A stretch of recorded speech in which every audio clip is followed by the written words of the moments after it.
Hello, Adison. Billy Dukes, hello. I'm gonna rub it in your face for a hot second. Do you see my background? I am not in Nashville at this second, freezing my rear end off. Mhm. I'm enjoying 65-degree weather, and I can only gloat that because I will be returning back to frigid weather tomorrow. It's 65 here as well with sunshine, and Oh, just no, kidding. it's not. It's Oh, freezing I was cold. gonna say, I'm pretty sure we're supposed to get snow tomorrow or Thursday. Yeah, maybe. How are you? How was your Thanksgiving? It was not the traditional Thanksgiving. Had all the siblings from Texas and sister-in-law come to my mom's out in California, so we all came out to California for a hot second, and enjoyed. We went sailing, Ooh, but it wow. was one of those of like all the chaos of having everyone together. Definitely was my singleness came up a ton, and a bunch of other things that I was like, all right, I think we're done.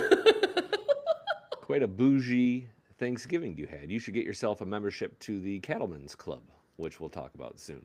I've done Oh. extensive research on. I'm balling on the budget. I'm faking it till I make it, Billy. I don't think I can actually dish out any dollar bills anytime soon. I'm riding on other people's coattails to be out here. Fair, fair. Well, let's get started. I am so excited to talk about episode 3 for so many different reasons. I think it was my favorite episode so far, which I know we kind of differ on this, but before we get into all that, let's tease what we've got coming with trivia. And even we could go through last week's trivia right now. Yeah.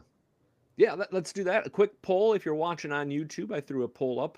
Which side character from Landman do you think deserves more screen time? Feel free to answer. We'll get to those results here before the end of this episode. If you're watching on Facebook, just drop us a comment below. And of course, if you're just listening later on, let us know. Staff at tasteofcountry.com. So trivia, we've split it up now. We're going to give last week's trivia answer right now, and we'll do this week's trivia question at the end of this episode. As always, for one of the great pieces of Dutton Rules merchandise, the T-shirts at Taste of Country Store. You can find links to some of those in the description section below, especially if you're on YouTube or watching through the audio player. Do you remember last week's question, Addison? Nope. Oh, wait. No. Uh, you do you, Billy. Was it about No. Galeno? Or was that. Yes. Yes. It was about Galeno. Last week's question, Nate reveals who Cooper's business partner is. The photo is of Galeno, played by actor Andy Garcia. What is his pseudonym? Can I tell everyone? Yes. Danny. Dan Morrell. Dan when his wife's mad at him, as he says. You got the full that one I actually knew. So does that mean 2 for 2? No, wait, it would be. Yeah, you got a little bit of a hot streak, and I'm going to give you a tease. This week's trivia question is actually pretty easy. So I would be shocked if you didn't know this week's trivia. Unfortunately, that means nothing in my world. So I probably won't know it and I'll be humbled. But we're going to get to that a little bit later on in this episode, by a little bit later. Actually, we're going to do that at the end. But first, Billy, we kind of have, I don't know if it's breaking news. I don't know if you want to use your breaking news card at all, but we have, are we wanting to use it? I don't know Oh, what you're asking, what you're oh, talking oh, about. oh, So I'm oh, oh, waiting. Give me a you give me a. pause. Why Marshall? Do we Ah, yes. There we go. Why, Marshall? Hold on. M-Tex is broken.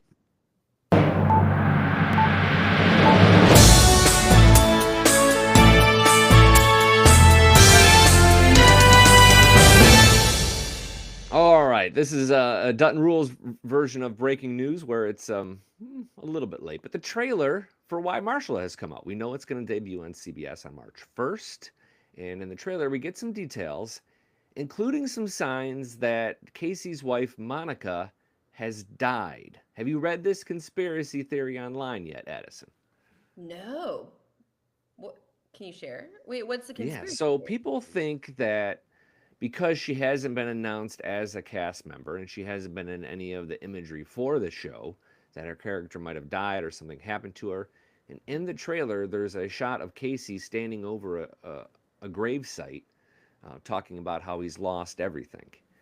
It's a little bit, to me, that's not enough evidence for me to believe that Monica has died, but I do think it's very, very strange that Kelsey Asbell is not going to be a part of this show. Like, she has to be, right? Well, I guess unless Taylor Sheridan knows that this is going to be such a wild theory, you're going to tell me this is dumb. But let's be real. She was kind of the hot topic of Yellowstone. Like, some people loved her, some people hated her. So maybe they're just not wanting to tease the fact that she'll be in it. So people who would be turned off by that wouldn't watch. But that does kind of feel like a far reach on my behalf. I feel like she came around by the end in most people's minds.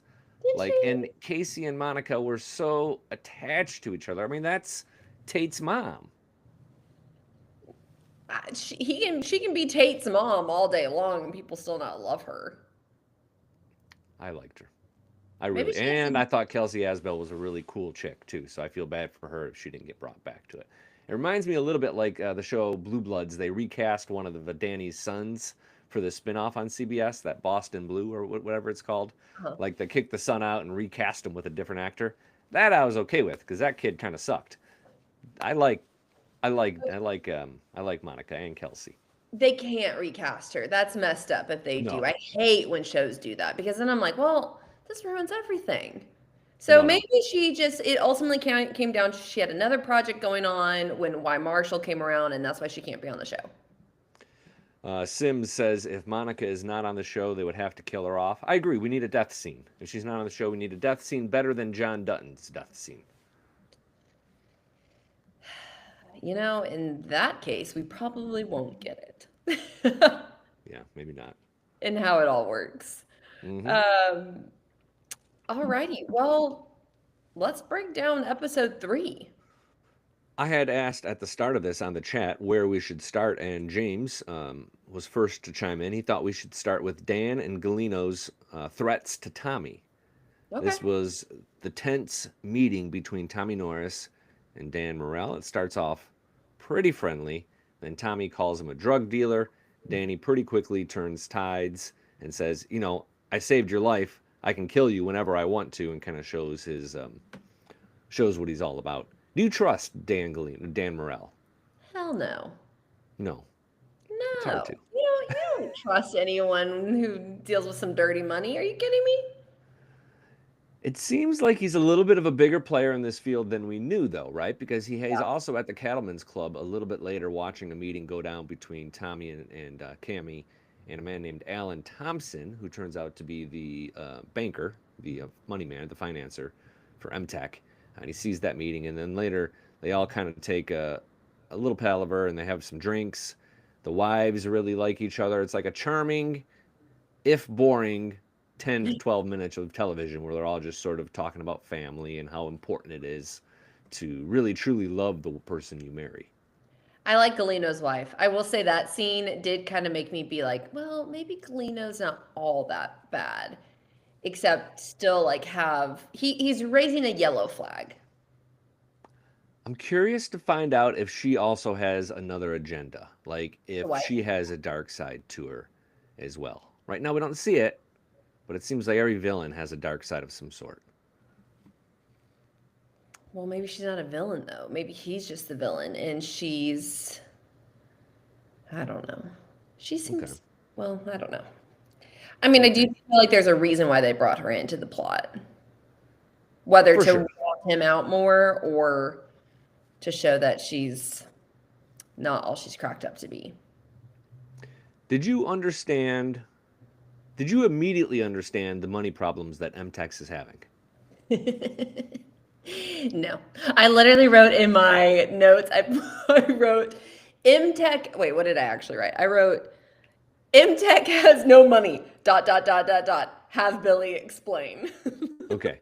So this is one of the clips from the trailer we got before this season started was of Cammy explaining that she understood why her husband Monty was so stressed. And the short version is she explains to Tommy that the company has no money. He asks why they have no money, and Rebecca Falcone steps up and says, M-Tex is broken into various LLCs. M-Tex Exploration, M-Tex Oil Services, M-Tex Land Trust, which holds all real estate, with Gracie and Daisy Miller as beneficiaries and Cammie now executor. But all revenue is paid into an M. Miller holdco, theoretically with money flowing down to the various LLCs to cover payroll, leases, exploration expenses. Theoretically. Theoretically. And that is the problem. Let me simplify this a little bit more. You get a paycheck from the Great Town Square Media Company, do you not? Mm-hmm. If you were to use your paycheck to cover your bills, all would be good. But if instead you took your paycheck and spent it on frivolities or your future and decided to rack up a whole bunch of credit card debt, that would be a financial problem for you if those were maxed out. Monty appears to have taken an insurance settlement and done the same, and that sounds a lot like insurance fraud. Ooh, that is not great. It's not a good look for him. Oh, okay. Huh. Okay. No wonder Cammie might be a little stressed. So they go to Alan Thompson, who is the banker, because they're trying to find this company to make sure, because they can't, all the accounts they found have no money on it, but they think there must be another account because they haven't found the account that's paying off all these loans that Monty has accrued. So they go to Alan, break a bottle over his head, push him up against a wall, and he says, okay, let's talk about it on Monday morning. And then we get a little bit of a teaser. Keep in mind, though, on a Landman timeline, Monday morning, that's like episode 8, because we're going day by day here, right? Like, this is literally, I think, episode 3, day 3 of all of this. Yeah, because we talked about that last episode of, are we really going to get deep into Ainsley's plot at TCU if this is truly just going day by day? Yeah. So not too much time is passing with these episodes. I noticed a little bit of a glitch, and I want to see if you picked up on it as well here. This was from episode 2. Okay. This is Tommy talking to his dad, TL.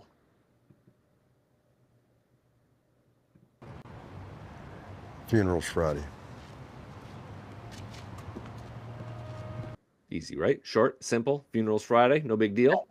Right. And then, Okay, it's a Friday in Fort Worth. Where would a guy like Alan Thomas happy hour?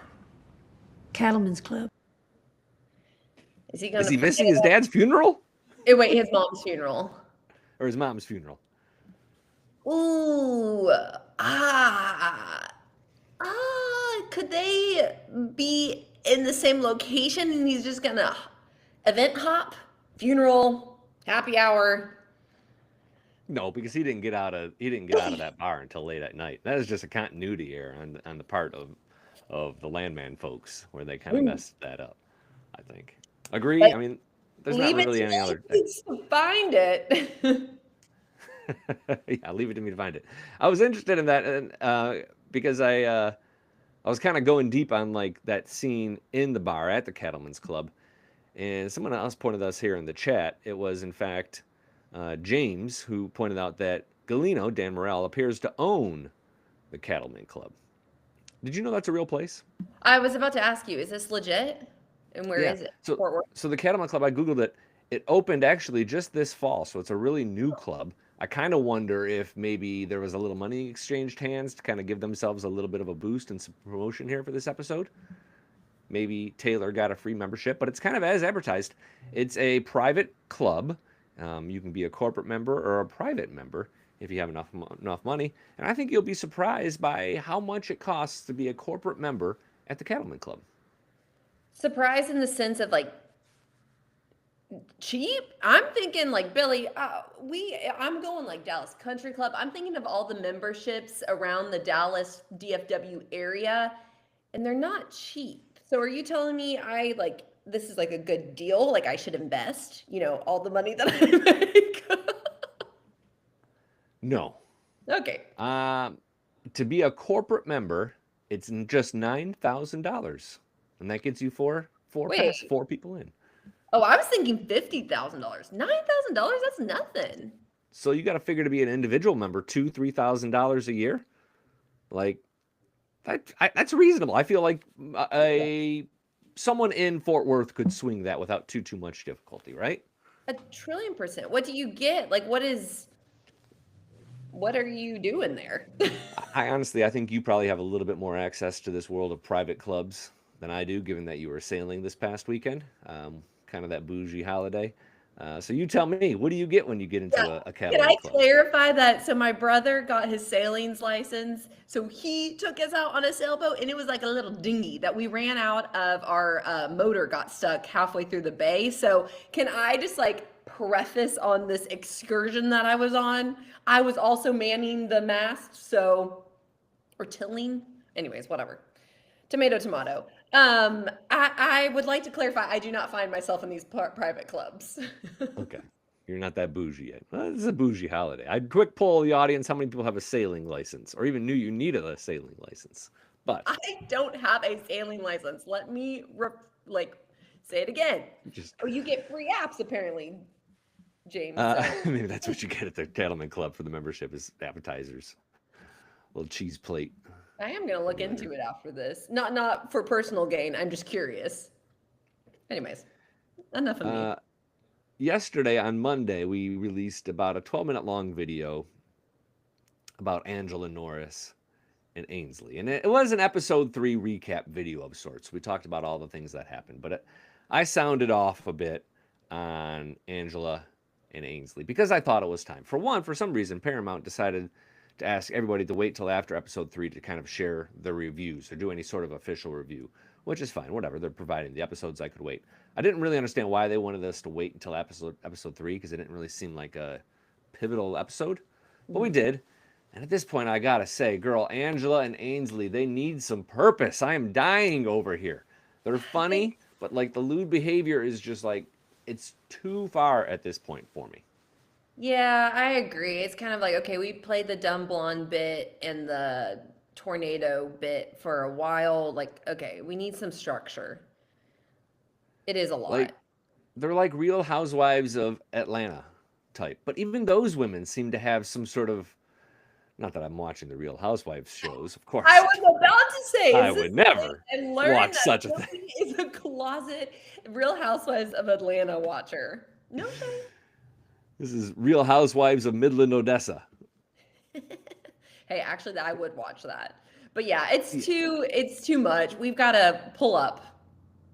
And the breaking point for me, I mean, there was a few of them actually throughout episode 3, but the breaking point was the end after Angela's kind of drunk, and Tommy says he likes Dan Morrell's wife, and all of a sudden she's super mad and emotional, and she's, and then it pivots to like this, I don't want to call it a romantic moment, maybe a moment of seduction.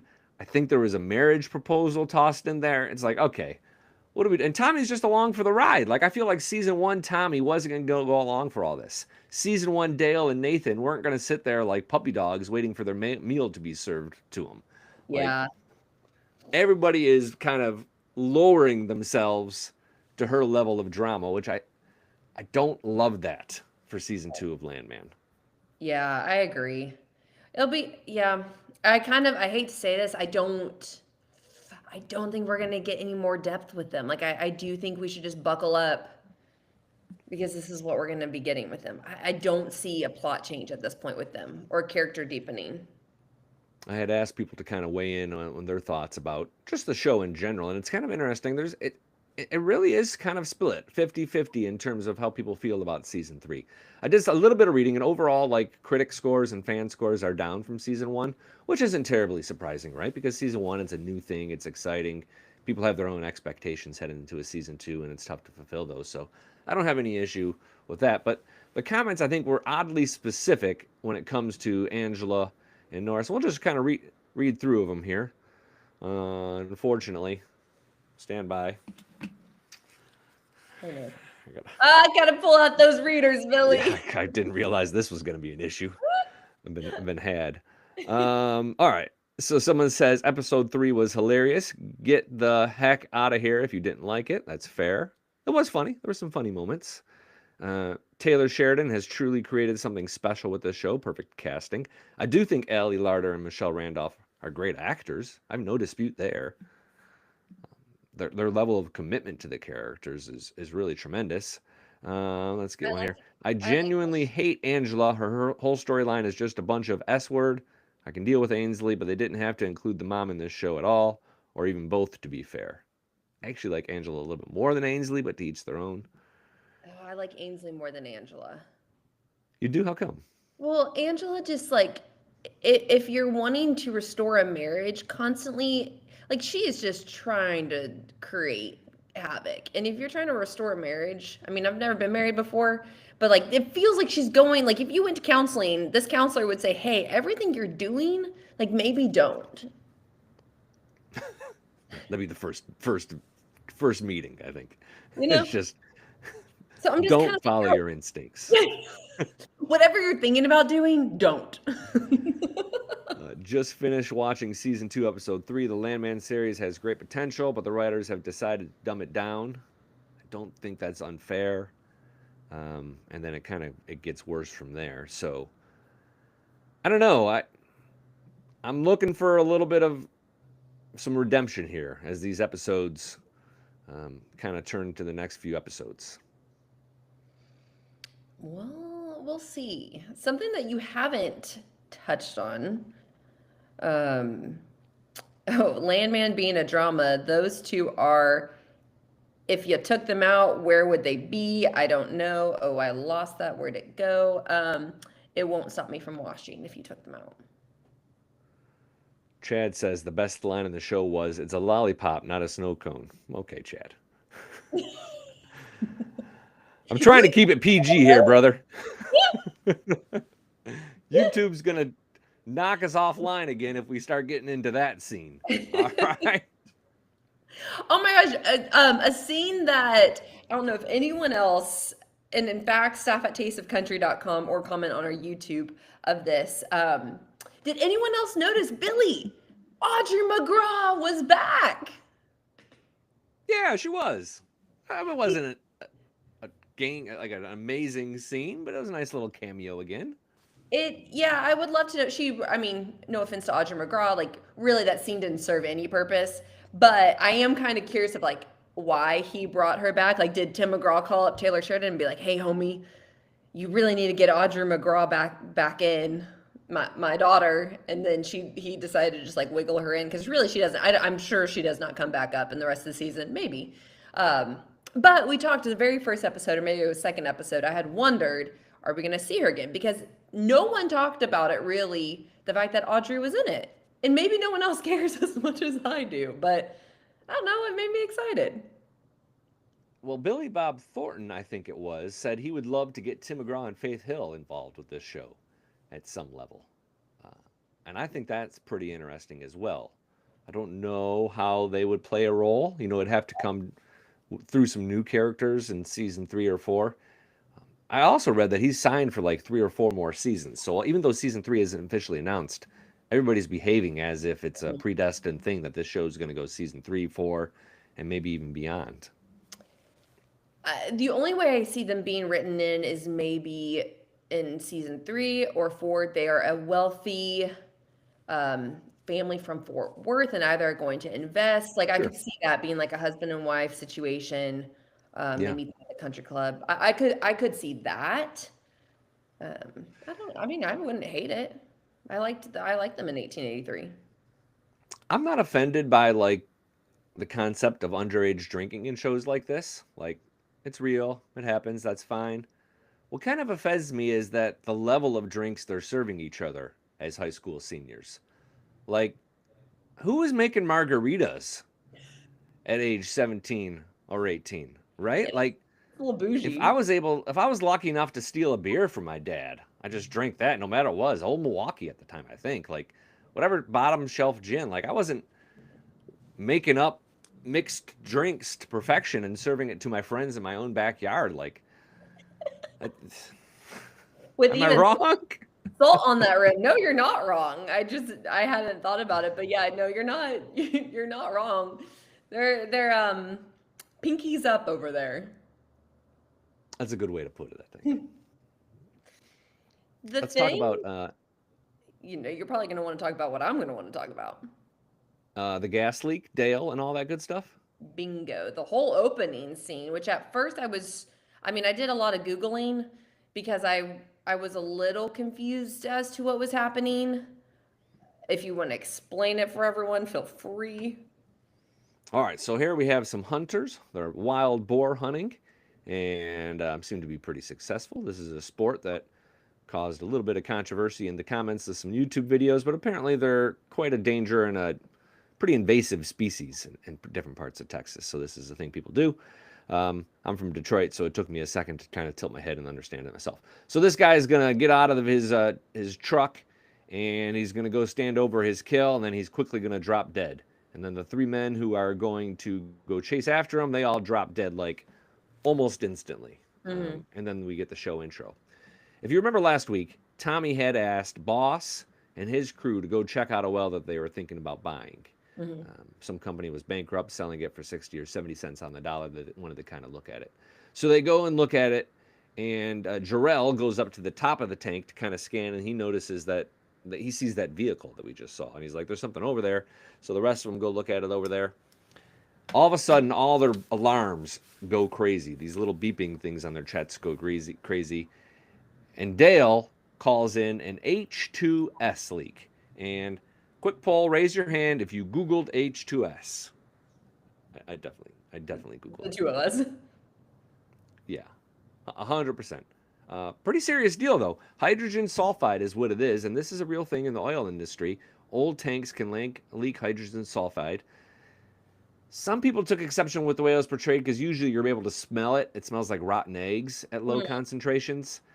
So they would have smelled it long before their things started beeping, but that's fine, whatever. But the concentrations to which like it must be emitting in that area, we're talking like 1,000 parts per million. You can tell I did a lot of research on this. And like when you start coughing and gagging, it's like 100 parts per million, and you can kind of generally be around it at around 10 parts per million. So this is like serious 1,000. You just drop dead, which is what happened. But that's the new threat here, and I think I read some research that these kind of leaks have happened within the past 10 years or so on West Texas oil wells. Wow. Well, two things. I have two little fun facts. Can I share them? They're not tangents. It's about this scene. Okay. Well, one, I will speak to, so my brother and sister-in-law, well, okay, wait, I'll actually speak to this first. Well, no, I'll speak to, okay. My brother and sister-in-law, they're in San Antonio. Also, we have family land in Lockhart, Texas. Several years ago when we were in high school, we literally had in Lockhart, there was an infestation of wild boars that the Discovery Channel came out on our farm and shot footage because literally they were telling people like, please shoot them because there's they wreak havoc. So I will say it is common, at least in the areas that our families have land, that there had for a while, like you needed to get rid of the wild boars.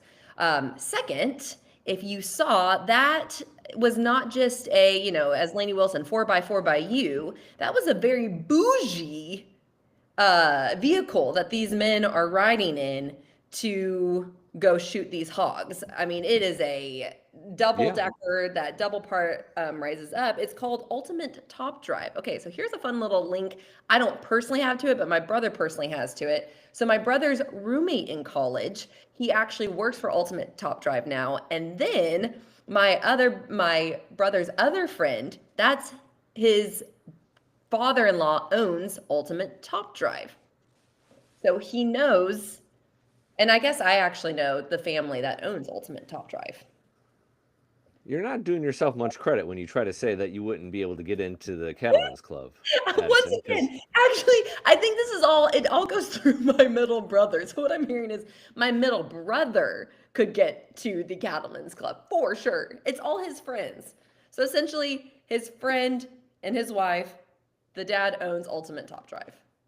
I'm trying to look to see how much of these things cost, but they're no. Let's just say they're not selling them 100,000, often. There's a certain level of tax bracket that you would hit in order to afford these. Johnny makes a good point. The gas leak was reminiscent of Yellowstone's story arc where the livestock were being poisoned. I thought of that too because there was a similar scene where the camera panned out and showed a lot of dead animals. Yeah. In that case, if I'm not mistaken, it was the Beck brothers who had what do they put, alfalfa in the hay, and that killed all the cattle. Mm-hmm. We're talking about season 2, unless he's referring to season 4, which was a brucellosis scare. Yeah, I believe, but I think he's probably thinking about season 2. I do agree with Sims that the men weren't very good at shooting the hogs.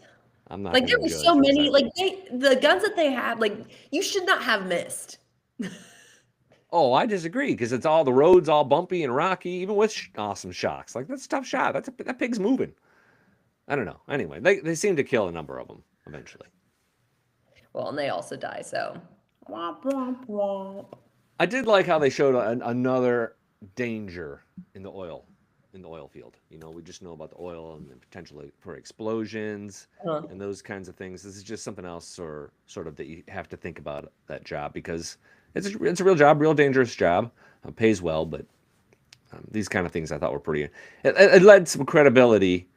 Now, people who work in the oil business probably would say just the opposite, right? Like that's fake. Mm-hmm. But I think for people who are just casual watchers and learning about it for the first time, it was a little closer to reality than we would ever get. Yeah. Something which this is kind of at the end, so I don't know if you want me to touch on this quite yet about Cammy, or do you have other things that you want to touch on? No, hit me. Something that I thought was interesting at the end, Cammy is on her back porch. She has a picture of her husband in her hand, and she is just beveled over in just extreme grief. Well, as she's crying, you hear wolves howling. Now, if we've learned anything about the Taylor Sheridan franchise, like wolves in Yellowstone, 1923, 1883, they all symbolize like a deeper meaning. I just feel like it was really intentional that the wolves were howling in that very last scene. They were coyotes, Adison. Okay, coyotes. Yeah. I'm I wrong. made that mistake before, Adison. I learned about it. They were coyotes, not wolves, because there are no wolves in Texas. Trust me. You're so right. Okay, thank you for correcting me. Coyotes, still, my point still, I still feel confident on my 2 cents. I agree. Do you feel like there's a reason? Do you have a 2 cents to that? No. There's a meaning that Taylor Sheridan likes to squeeze in there about wolves and coyotes and their overall importance, and like the symbology and like the metaphor. I don't know if I could totally explain it. Okay. Taylor seems like the kind of guy who would get a giant wolf tattoo, or like he'd have a big full-size van and have a wolf on the back. Like, you know, that kind of guy? Like that Yeah. seems like Taylor Sheridan. I don't Yeah. get it, but I see it. Well, that's fine. I'm sorry. I don't have anything for you on that one. That's okay. I was kind of hoping you did. Comment below if you do this as well. staff@tasteofthecountry.com is where you can email us as well. I'm excited to talk about episode 4. Are you ready?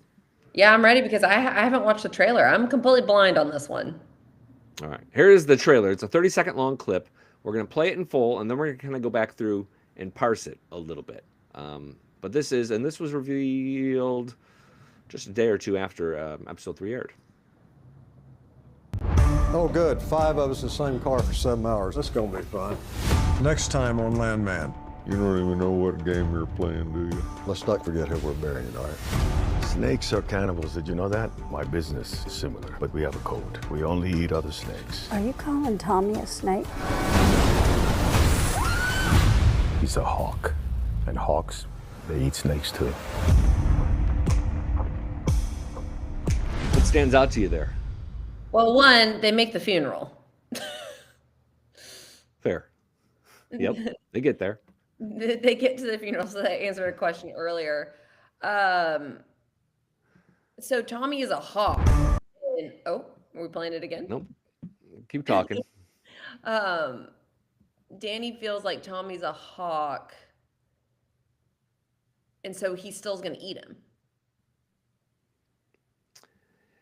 Danny seems to be trying to drive a wedge between Cammy and Tommy.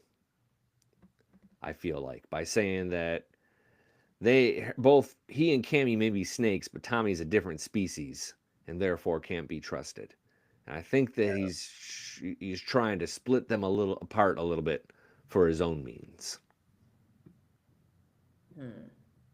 You don't take that the same way?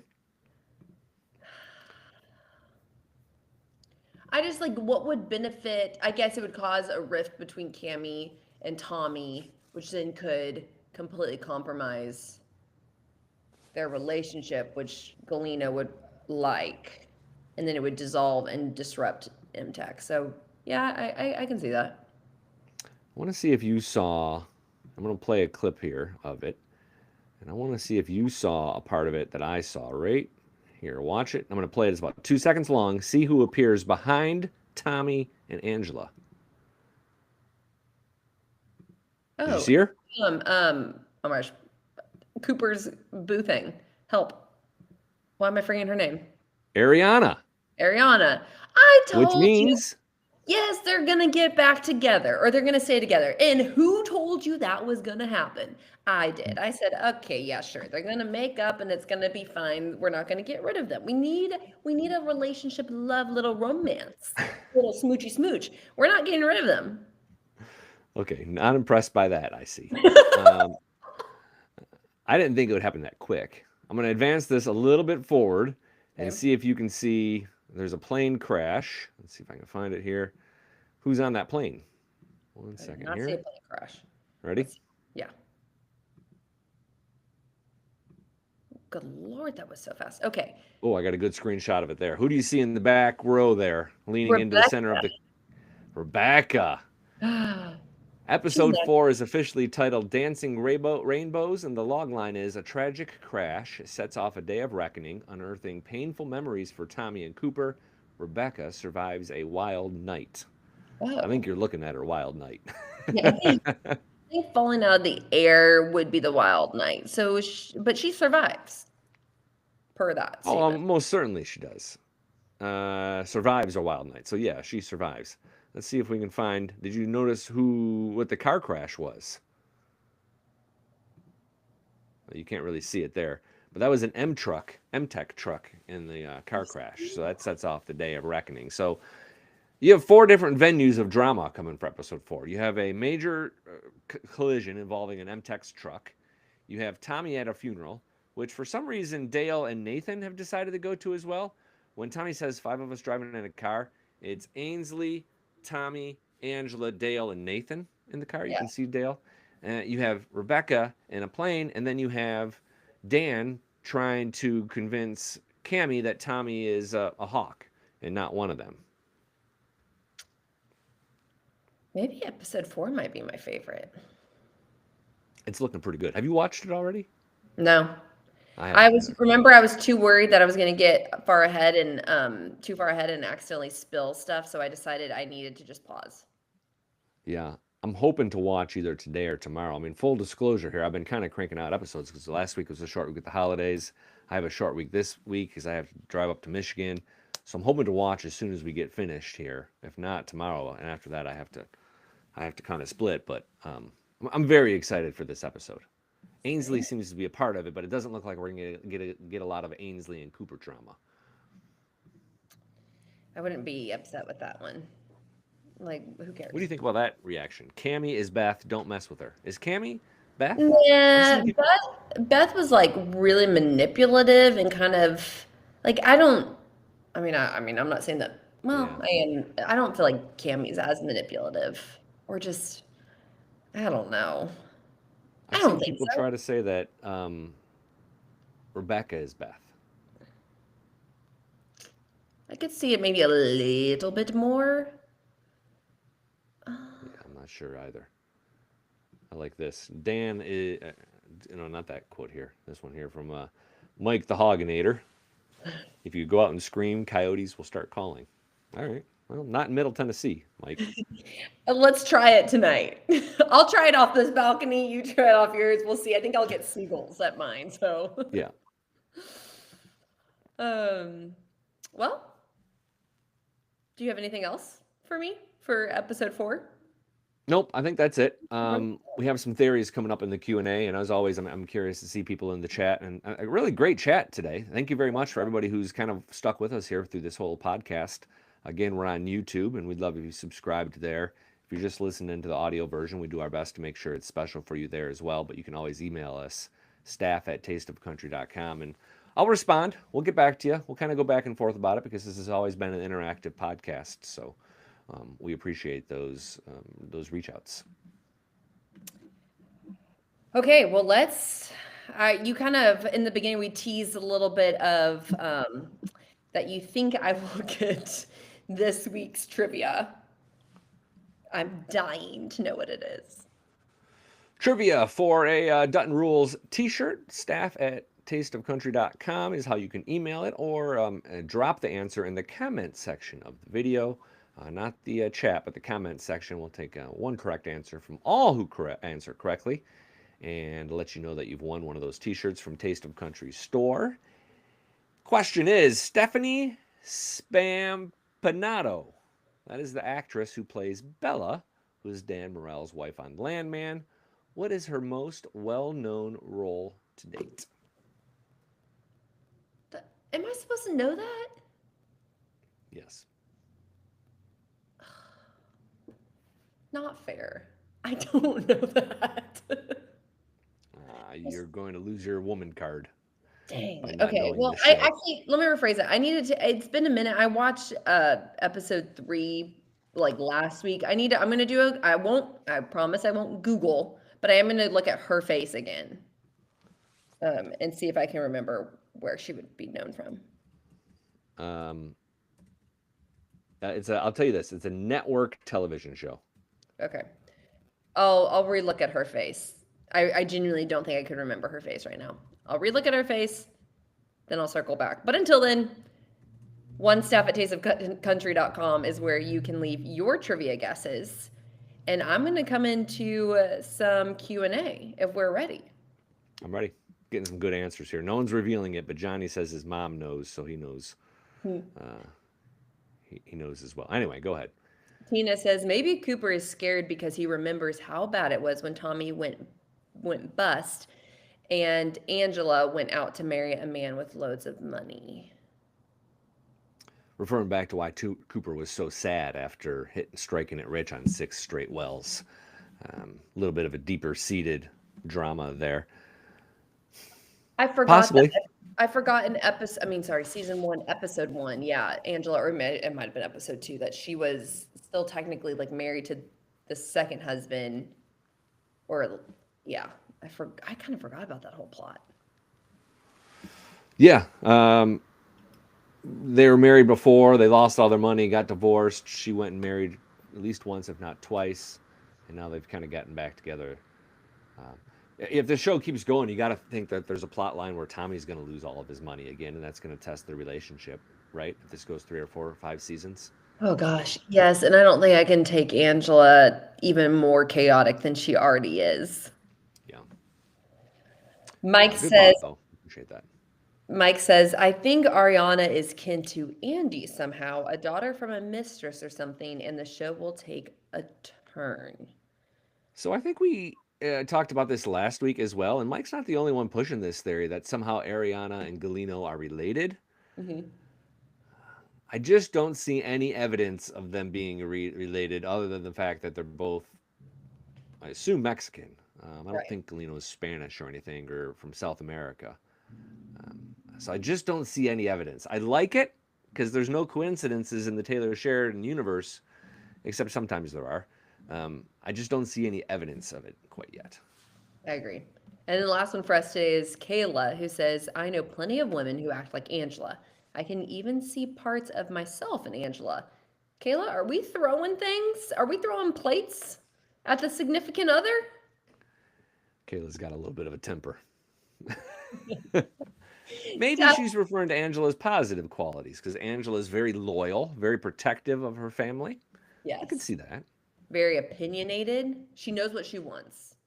Very opinionated. Very focused on her buttocks and their shape and working out in the gym.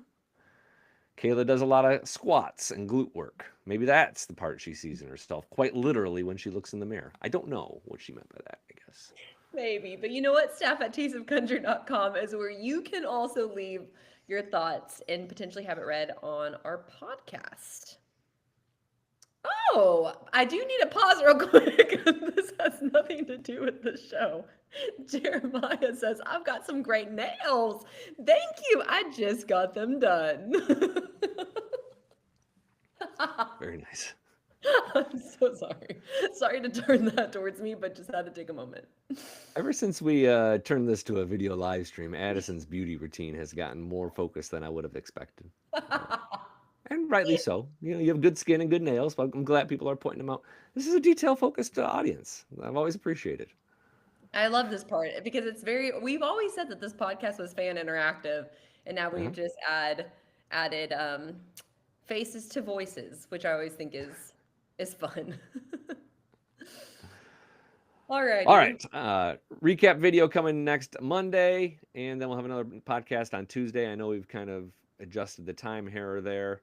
It just kind of has to do with, I mean, the holidays and these days off have sometimes made it a little bit difficult to get back to it. I was off work yesterday, so I couldn't do a lot of the prep. But thanks for hanging in there with us and finding us, even though the time's been a little bit inconsistent so far on YouTube. 100%. Well, the Dutton Rules Yellowstone franchise podcast is another, are you ready, Billy? Deep diving. Oh, actually, that's not what I originally was thinking. Intricate Town Square Media podcast. I'm going to be honest, I had a completely different thought process in my head, and then I got distracted by the nail comment, and then I realized I didn't remember. All right, hold on. Start from the top. Okay. We're going to do that one again. I'm going to give you a retake, and the audio version won't hear this mess. You're just going to nail it. Quickly, thank you to people who chimed in on the poll. Which Landman side character deserves more screen time? 41% say TL, followed by Ariana, Dale, and Rebecca. Addison, are you ready to wrap up this episode of the podcast? Yeah, I guess. I still don't remember what my original one was, but I'm just going to full send what is now coming in my head. I'm trying to cover you here, Addison. I know, I need you to talk more, but it's okay. The Dutton Rules Yellowstone franchise podcast is another deep diving, screenshot worthy Town Square Media podcast. Well done. Thank you for watching and listening. Bye, y'all. And now that part where we sit awkwardly waiting for the live stream to stop, and it's stopped.